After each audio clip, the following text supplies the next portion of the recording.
Nous recevons aujourd'hui l'artiste multidisciplinaire de New Richmond, Jessica Tenreiro-Gagné, pour discuter de son exposition Ces couleurs que tu caches, présentée à la bibliothèque de Bonaventure du 18 septembre au 20 décembre.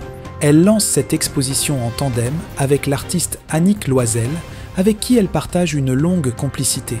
Les deux artistes, qui se connaissent depuis l'adolescence de Jessica, collaborent régulièrement, notamment au sein du collectif Empreinte éphémère fondé par Annick. Bien que leurs expositions soient distinctes, elles se rejoignent sur les thèmes du deuil et de la Renaissance.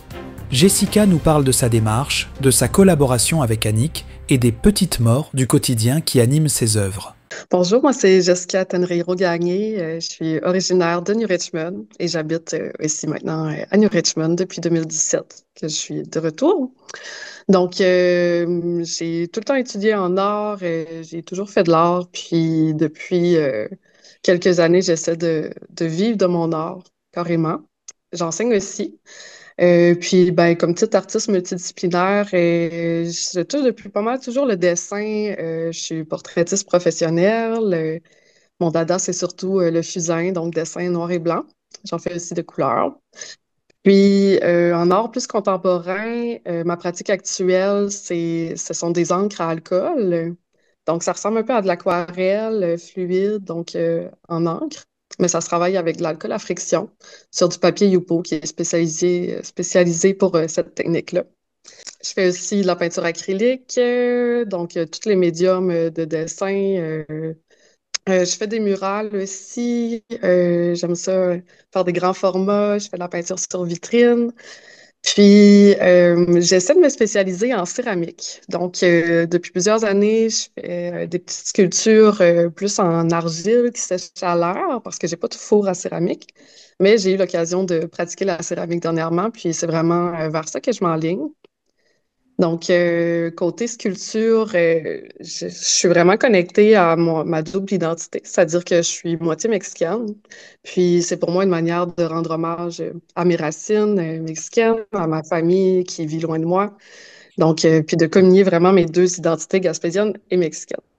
Donc, je crois que ça fait le tour côté multidisciplinaire. D'accord, intéressant. Et puis, là, je suis pas familier vraiment avec tous les termes que tu as nommés quand même par rapport à certaines techniques de peinture ou les supports que tu utilises, mais j'entends quand même qu'il y a des choses qui sont assez précises. Est-ce que c'est parce que tu testes, tu navigues ou il y a des choses qui t'attirent vraiment, puis c'est juste parce que tu es à l'aise dans ces médiums-là ou comment ça marche dans ton environnement, ça? Ben, je dirais que ça change, c'est au fil des années aussi ce que j'explore. Mais j'ai commencé à aimer la peinture quand j'ai commencé à dessiner quand je peins, si on veut. Donc, je peins comme je dessine. Puis, ce qui vraiment m'a intéressée depuis, c'est la quatrième année que je fais des encres à alcool, donc c'est quand même nouveau. J'ai découvert ça avec d'autres artistes du coin qui en faisaient, puis j'étais curieuse. Puis c'est souvent utilisé de manière abstraite. Puis étant donné que je suis vraiment passionnée par le portrait, puis attachée au figuratif, ben à travers mon art avec les angles, j'ai réussi vraiment à trouver un équilibre entre mon amour du figuratif, du réel, du corps, du portrait, donc de garder des proportions, tout ça, des poses humaines qui vraiment viennent me chercher, puis évoquent mes sentiments intérieurs, puis ce que j'ai envie d'exprimer à travers mes créations. Puis l'encre, c'est le lâcher prise. On a tellement peu de contrôle et des gouttes d'une couleur vont tasser l'autre couleur à côté. Certains vont faire des mélanges. Donc, c'est vraiment des espèces de réactions chimiques qui sont incroyables. Ça fait que on n'a pas le choix d'être vraiment dans le moment présent. C'est un dialogue incessant entre l'œuvre puis nous-mêmes. Puis on ne sait jamais qu'est-ce que ça va donner. Donc, c'est vraiment de l'exploration, c'est du jeu, c'est libérateur, puis ça permet vraiment de lâcher prise, puis de trouver un équilibre entre la création super libre, intuitive, puis faire confiance un peu au hasard, puis mon côté qui est plus académique aussi. Intéressant. Alors on se parle aujourd'hui parce que avec toi et Annick Loisel, vous présentez une exposition là qui apparemment est complémentaire là sur les notions de deuil et de renaissance. Je crois que c'est à la bibliothèque François Bugeaud de Bonaventure et ça va avoir lieu du 18 septembre au 20 décembre. Alors, j'étais curieux un peu de déjà parler de la notion de deuil et de renaissance. C'est venu d'où cette idée? J'imagine, est-ce que tu connaissais Annie? Comment ça s'est bâti? On va aller peut-être en plus en détail après sur ce que vous faites chacune, mais comment s'est bâtie cette exposition? Mhm. Ben, en fait, c'est vraiment deux expositions solo séparées. C'est juste que comme elles commençaient en même temps, puis elles durent dans le même temps, ben, j'ai demandé à Lynn, comme, je vais demander, on pourrait voir avec Annick si elle serait intéressée qu'on la fasse ensemble, c'est-à-dire faire un événement, c'est un vernissage double. Puis quand on s'est parlé, Annick et moi, on s'est rendu compte qu'on avait vraiment des thématiques qui se rejoignent, donc on a trouvé que c'était une belle synchronicité dans nos thématiques. Donc, Annick, ça tourne vraiment autour du deuil, puis je vais la laisser développer à ce sujet. Euh, Moi, ça a été vraiment une découverte. J'ai réalisé à travers le temps, en joignant comme tout ce que j'aime, puis mes explorations artistiques, que le fond de ma démarche artistique tourne aussi autour du deuil. C'est vraiment un travail de guérison. C'est un peu de l'art-thérapie. Donc, de se permettre d'être soi, de guérir à travers ces créations-là, donc d'explorer les mondes intérieurs. Puis donc, c'est pour ça qu'on s'est dit, eh ben, on va faire un événement conjoint. Donc, on traite du deuil différemment, mais vraiment, ça se rejoint bien, puis c'est comme parfait là, pour créer un événement double. Hmm. Puis, je crois que ton exposition s'appelle Ces couleurs que tu caches. Je voyais, c'est assez frappant la photo qui est accompagnée. À côté de ta photo, tu parlais justement des couleurs quand elles se touchent ou comment ça peut se mélanger. Puis là, il y a comme un bel exemple de la fusion un peu des mélanges des couleurs. Tu veux nous parler un peu plus de ton exposition à toi justement et pourquoi avoir choisi ce titre-là? Oui, en fait, c'est le titre d'une de mes œuvres, l'œuvre qui est sur l'affiche. Fait cocasse, elle a été vendue cet été, donc elle ne sera pas à Ah, l'exposition. Mais il y en a plein d'autres. Donc, ces couleurs que tu caches, ça avait été inspiré de quelqu'un en particulier ou comme d'une impression. Puis, c'est assez généralisé aussi. Dans la société, on se permet pas de vivre nos émotions, de les montrer quand elles sont pas dans la joie et l'espèce de filtre parfait, là, filtre Instagram de oh, la vie, c'est donc bien toujours merveilleux.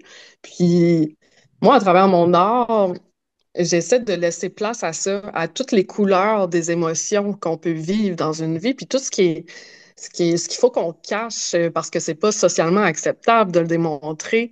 Donc, tout ce qui est considéré comme moins beau, moi, je vois de la beauté à travers ça, puis j'essaie de la faire ressortir, puis ressortir le positif à travers ça, puis c'est ma manière de vivre aussi ces émotions-là. Donc, il y a vraiment une recherche de transparence puis d'authenticité dans ma pratique.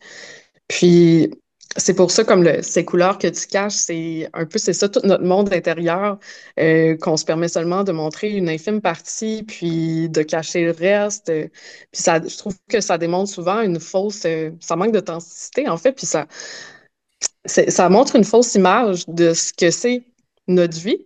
Puis là, les gens se comparent, puis font comme, ah, ben, cette personne-là, tout lui réussit, etc. Puis ils n'ont aucune idée de ce que la personne peut vivre de l'intérieur. Puis ben c'est ça, on se permet pas d'en parler aussi et tout. Donc, il y a vraiment cette recherche-là là, de se permettre d'être soi, avec toutes nos couleurs, de nommer quand ça va pas, etc. Puis ce qu'on vit.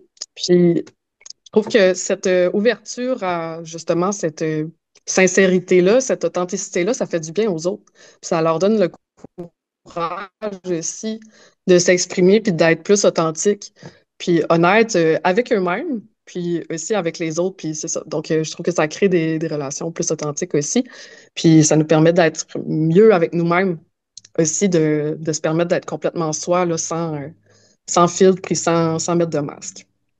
et tu parlais tout à l'heure justement aussi de tes origines mexicaines. Est-ce que à travers cette exposition ou ce que tu présentes, il y a aussi un peu cet aspect-là ou en général dans toutes les œuvres que tu composes, il y a un peu cette double, ou je sais pas, je parle de double, j'imagine, comme de racines. Non, pas nécessairement. J'en ai d'autres œuvres, c'est 2D là, qui vraiment viennent toucher mes racines. la Catrina, le jour des morts, en fait, Dia de los Muertos, mon intérêt pour cette fête-là, la culture populaire. Puis, je dirais dans les couleurs très vives, oui, il y a ce lien-là. Puis donc, je trouve qu'elle, quand même, elle se mélange bien. Puis, éventuellement, j'essaie comme de rejoindre les deux, là, tranquillement, pas vite. Mais pour l'instant, ils sont quand même un peu dissociés. Mais au vernissage, je vais amener mes petites sculptures là, qui sont inspirées des Alebrijes, donc de petits guides spirituels là, reliés à la culture populaire mexicaine. Puis sinon, c'est vraiment dans la thématique du deuil, en fait. C'est pour ça que je dis que je me suis rendu compte vraiment que ma démarche artistique en général touchait le deuil. Mais de mon côté, c'est plus les petites morts du quotidien. J'appelle ça les petites morts. Donc, c'est ça, les petits deuils qu'on va vivre, pas nécessairement la perte d'un être cher, mais la perte, point. Donc, la fin de quelque chose, devoir faire notre deuil de ça, puis le retour vers la lumière, vers l'espoir et le recommencement, donc des cycles qu'on va vivre. Puis, ben, c'est ça, des deuils relationnels, ça peut être des deuils professionnels aussi ou d'autres genres, mais donc, c'est ça. J'ai aussi souvent des inspirations tirées de paroles de chansons, de groupes de chansons que j'aime et tout. Puis il y en avait, cette petite phrase-là est vraiment, s'est imprégnée en moi depuis des années. Little death makes life more meaningful. Donc, c'est ça. Donc, les petites morts qu'on va vivre, ça donne du sens, la profondeur, en fait, à ce Mhm. qu'on vit. Donc, c'est ça. Je me suis rendu compte qu'il y avait cette thématique-là de deuil qui se rejoignait entre mes œuvres 2D, puis mes œuvres plus 3D, puis mon aspiration céramiste et tout ce qui touche plus ma culture, ma double culture, en fait. À travers, c'est ça, le jour des morts, puis cette manière de célébrer la vie, en fait, à travers le deuil, à travers la mort, à travers l'hommage, rendre hommage aux gens, aux êtres chers qui sont plus là, mais donc de les faire vivre, de continuer de les faire vivre à travers la mémoire, puis à travers cet hommage-là, puis cette célébration. Puis, ben, c'est ça, ce sont ces pertes-là qui, je trouve que la mort et la vie, c'est tellement relié. Puis c'est ça, cette perte-là, puis l'abondance de ce qui est encore vivant en nous aussi. Donc, c'est vraiment, je sais que c'est pas, c'est peut-être pas clair, mais Mhm. c'est ça, c'est là que comment dire, que ma démarche artistique vient pour l'instant, là, trouver une corrélation. D'accord. Alors pour en revenir à l'exposition, je sais qu'il y a un vernissage dans quelques jours que vous allez, dans le fond, le 18 septembre, en fait, une formule de 5 à 7. J'imagine que tu vas être présente Oui, avec Annick et vous allez présenter un peu votre travail à ce moment-là. exactement. Donc, on va parler à tour de rôle. Moi, c'est au rez-de-chaussée, mon exposition. Annick, c'est en haut au premier étage. Donc, ça nous permet, c'est ça, de pouvoir être là les deux en même temps, faire profiter aux gens qui vont se présenter là, de cette double événement-là, puis de découvrir nos deux mondes, puis comment on traite du deuil à notre manière.